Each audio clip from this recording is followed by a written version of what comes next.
एक दिन सिम्बा जंगल में टहल रहा था और तभी उसे एक पुरानी छुपी हुई गुफा दिखाई दी। ये जगह घनी झाड़ियों और चट्टानों के पीछे छुपी हुई थी। उत्सुकता से सिम्बा अंदर गया और देखा कि वहां एक विशाल पत्थर का दरवाजा था। आखिर ये क्या हो सकता है? ऐसा सोचते हुए उसने धीरे धीरे दरवाजे को धक्का दिया और जैसे ही दरवाज़ा खुला, अंदर एक बड़ा सा कमरा दिखाई दिया। उस कमरे की दीवारों पर पुरानी चित्रकारी बनी थी जिसमें एक शक्तिशाली शेर को दिखाया गया था। सिम्बा आगे बढ़ा और वहां जाकर उसे एक पत्थर का स्मारक दिखा जिस पर कुछ लिखा था।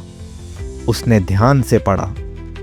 ये महान राजा लियो का विश्राम स्थल है जिसने वर्षों पहले प्राइड लैंड को बचाया था। अचानक उस कमरे में ठंडी हवाएं चलने लगी और पूरा कमरा चमक उठा। सिम्बा थोड़ा घबराया, लेकिन तभी एक रोशनी के बीच एक बड़ा और शक्तिशाली शेर प्रकट हुआ। ये राजा लियो की आत्मा थी। सिम्बा, तुम इस जगह तक पहुंचे हो, इसका मतलब है तुम एक सच्चे राजा बनने के लिए तैयार हो।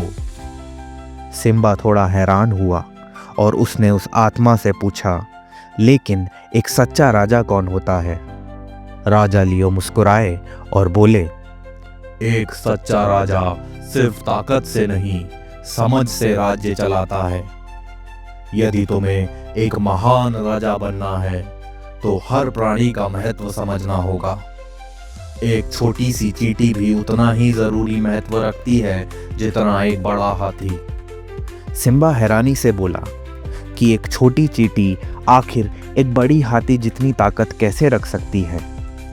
राजा लियो बोले, जब चींटियां मिलकर काम करती हैं तो वे पहाड़ भी हिला सकती हैं। जब हर प्राणी एक साथ होता है तभी सही राजा अपने राज्य को समृद्ध बना सकता है। सिम्बा ने यह बात समझी और कहा, तो मुझे सिर्फ शेरों का ही नहीं बल्कि सभी प्राणियों का राजा बनना होगा। राजा लियो की आत्मा मुस्कुराई और बोली, बिल्कुल, और जब तुम सबको एक साथ लाओगे तभी तुम एक सच्चे राजा कहलाओगे। ये कहकर उनकी आत्मा धीरे धीरे हवा में घुल गई। सिम्बा वापस प्राइड रॉक गया और सभी जानवरों को इकट्ठा किया।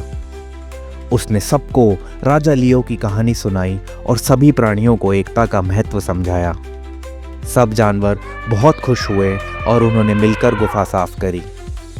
सिम्बा ने जंगल में भी एक पत्थर का स्मारक बनवाया ताकि राजा लियो की सीख हमेशा सबको याद रहे। और उस दिन से सिम्बा सिर्फ शेरों का ही नहीं बल्कि हर एक प्राणी का राजा बन गया। एक सच्चा राजा सिर्फ ताकत से नहीं, सभी को साथ लेकर चलने से बनता है, क्योंकि हर प्राणी चाहे छोटा हो या बड़ा अपनी जगह बहुत महत्वपूर्ण होता है।